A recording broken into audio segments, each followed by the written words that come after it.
రాజమండ్రిలో ఎండ నుండి ఉపశమనం కోసం కూల్ డ్రింక్ తాగిన ఒక యువకుడికి షాక్ తగిలింది. కూల్ డ్రింక్ సగం తాగిన తరువాత ఏదో తేడా గమనించి బాటిల్ ని పరిశీలించి యువకుడు అందులో పాము పిల్ల అవశేషం కనుగొన్నాడు. కూల్ డ్రింక్ కారణంగా వాంతులు మొదలవడంతో ఆసుపత్రి పాలయ్యాడు బాధితుడు నాగార్జున. కూల్ డ్రింక్ కంపెనీ నిర్వాహకంపై పోలీసులకు ఫిర్యాదు చేశాడు బాధితుడు.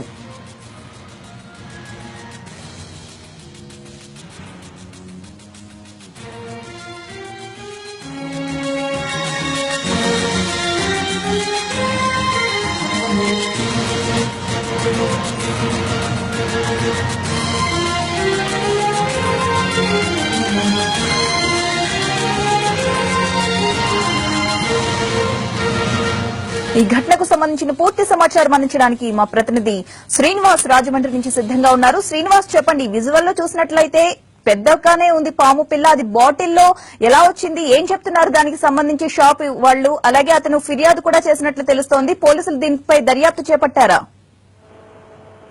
ప్రతిభ రాజమండ్రిలోని ఈ రోజు ఒక cool drink bottle, Thums Up cool drink bottle లోని వానపాము పిల్లలు అవశేషాలు అందులో కలకలం సృష్టించాయి. అయితే ఆనందనగర్ చెందిన నాగార్జున అని చెప్పేసి ఒక యువకుడు అలా అట్టాబావులతో కలిసి బొంబూరులో ఫంక్షన్ కి వెళ్లి తిరిగి వస్తుండగా దాహం వేసి ఈ బాలాజీపేట సెంటర్ లోని ఒక కూల్ డ్రింక్ షాప్ లో ఒక థమ్సప్ బాటిల్ కొనుక్కుని తాగడం జరిగింది. ఆ బాటిల్ లోని సగం బాటిల్ వరకు తాగేసిన తర్వాత అతనికి నోటికి ఏదో అడ్డుపడినట్టుగా ఉన్నట్టు దాన్ని చూసేటప్పటికి అందులోని వానపాము పిల్లల అవశేషాలు మట్టికి అందులో ఉన్నాయి. దాంతో చూసిన ఒక్కసారిగా అవక్కయ్యాడు. వెంటనే అతనికి నోట్లోంచి వాంతులు అయిపోవడంతో పాటు తర్వాత మోషన్స్ కూడా అవడంతో వెంటనే హుటాహుటిన అతన్ని రాజమండ్రి ప్రభుత్వ హాస్పిటల్లో జాయిన్ చేయడం జరిగింది.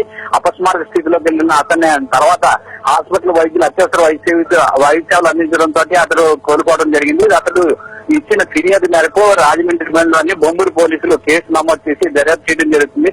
అయితే ఈ కూల్ డ్రింక్ లోని ఒక కూల్ డ్రింక్ థమ్సప్ నిర్వాహకులు అయిన ఈ కంపెనీ నిర్వాహకులే నిర్లక్ష్యం కారణంగా ఇటువంటివి జరుగుతున్నాయి. వాళ్ళు పట్టించుకోకుండా ఇటువంటి వ్యవహరించడం కారణంగానే ఇటువంటి అవకాశాలు రాతున్నాయి. ఇప్పుడు కూడా వాట్సాప్ లో అసలు ఎక్కడో ఏదో జరిగిందని చెప్పి చూసాం తప్ప ఇప్పుడు